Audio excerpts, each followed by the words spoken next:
so much about the Hello, hi and Assalamualaikum. Welcome back to my YouTube channel. तो सज्जनों and मित्रों, पिछले episode में आपने देखा कि किस तरह हम मानसेरा से मनगुचा पहुंचे और वहां से जीप की सवारी करते हुए ट्रैकिंग पॉइंट पर पहुंचकर अपने ट्रैक का आगाज किया। क्या दिलकश और खूबसूरत नज़ारे थे। द्रैसिरन के किनारे किनारे चलते हम दोपहर के वक्त ठोर विलेज पहुंचे, जहां गर्मा गर्म खाने ने हमारे सफ़र की सारी थकान ख़त्म कर दी।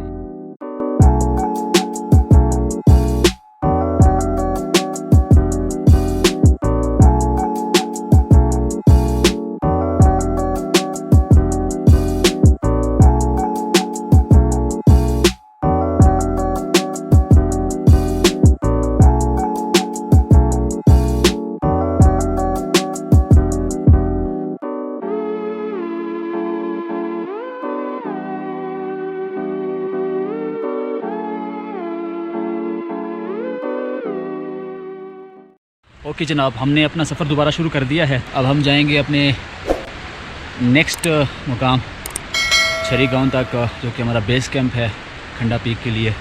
एंड ये सीन देखिए, ऐसे लगता है जैसे आप कोई फिल्म देख रहे हो, कोई मूवी देख रहे हो हॉलीवुड की।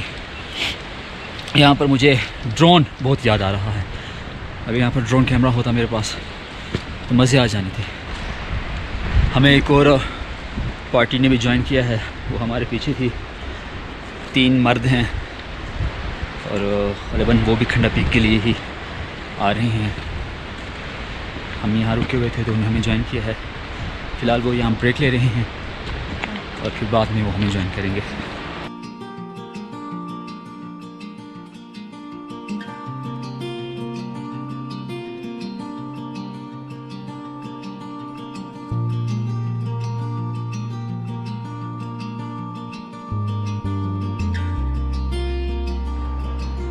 आपने अब तक एब्स्ट्रैक्ट आर्ट के बारे में सुना होगा।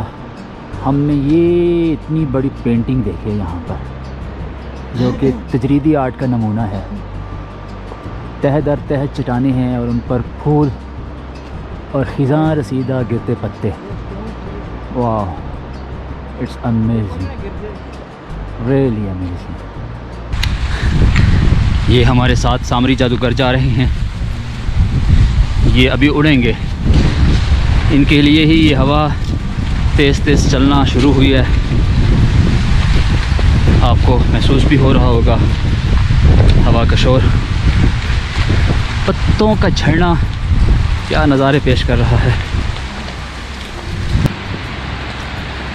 वो सामने आप लोग नज़र आ रहे हैं, ये मकामी लोग हैं जो कि दरख्त काट कर और इस पानी के ज़रिए इसको नीचे बहा देते हैं और फिर नीचे से इसको कलेक्ट कर लेते हैं। ये लकड़ी स्मगल करने का सबसे आजमूदा और पुराना, जो सदियों से चला आ रहा है, यही तरीका है।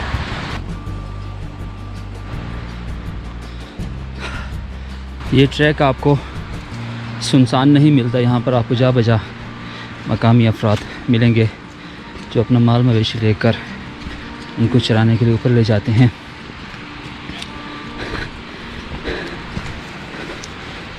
इसकी खाल खुद उतारी है आपने? खाल खुद उतारी है आप लोगों ने? नहीं, अब तो ठंड है तो फिर क्यों उतारी है? नहीं, ये गर्म होता है। अच्छा, ये गर्म होता है, ठीक। वैसे इस किस्म के बकरे मैं पहली बार देख रहा हूँ, लिटरली। ये देखें, आपने देखे पहले?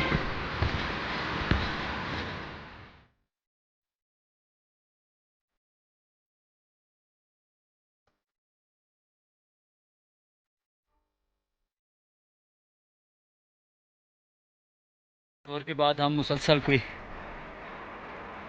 40 मिनट हो चुके हैं, चढ़ाई चढ़ रहे हैं। इस मरतबा गुरुजी भी पीछे हैं और ये बाकी पार्टी मेंबर्स आहिस्ता आहिस्ता। निसार भाई, you are amazing sir, thank you.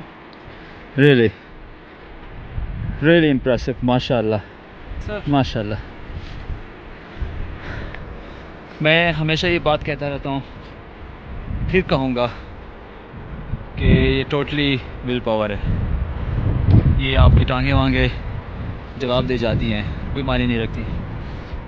ये आपका स्ट्रांग हो तो आप चल सकते हैं। नहीं ऐसे हैं, ऐसे यूँ है, ये गलत रास्ता है। गलत रास्ता है भाई।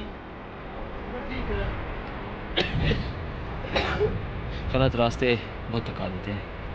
शॉर्टकट तो होता है लेकिन शॉर्टकट हमेशा स्ट्रीप होता है। उधर से नहीं चढ़ सकते। सो हमने अब जाना है यहाँ से ऐसे, वो गाइड हमारा आगे जा रहा है और इसकी बगल से होते हुए हमने फिर आगे जाना है। अभी दिल्ली दूर है, सो आपने घबराना नहीं है, सफ़र जारी है। चलते रहें जी, चलते रहें हमारे साथ, थकना नहीं है।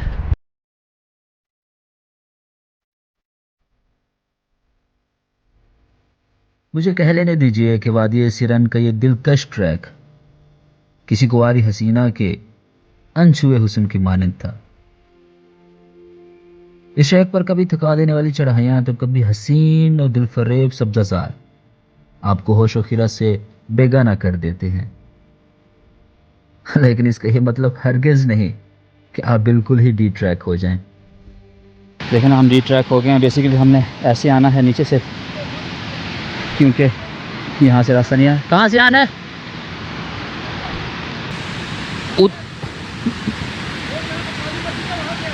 काली मट्टी से।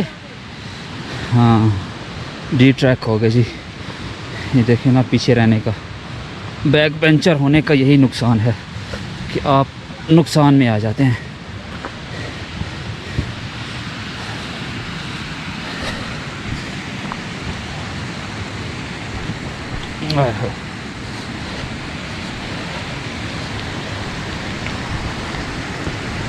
और ये अब तक का सबसे मुश्किल पैच।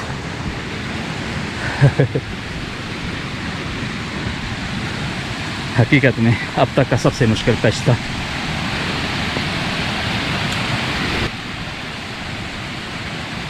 और इस नाले को हम लिटरली कोई छठी बार क्रॉस कर रहे हैं, फिर सामने आ जाता है। पता नहीं कहाँ कहाँ से ये नाले उमड़ उमड़ के आ रहे हैं।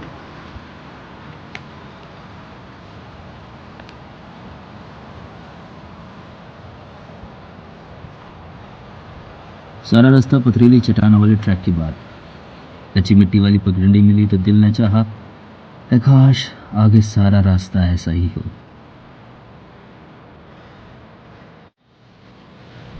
टिप नंबर 7, काला ट्राउज़र पहन करना है, वरना ऐसा हशर हो जाता है, मट्टी मट्टी।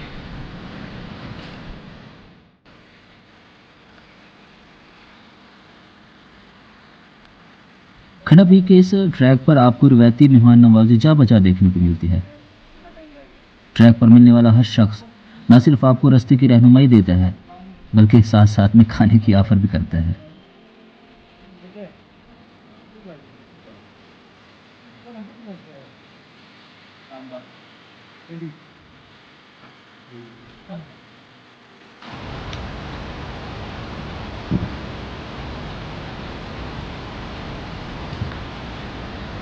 हमारा सफ़र अभी जारी था, लेकिन सूरज हमसे इजाज़त लेकर वादी सिरन के बुलंद वाला पहाड़ों के पीछे जा चुका था।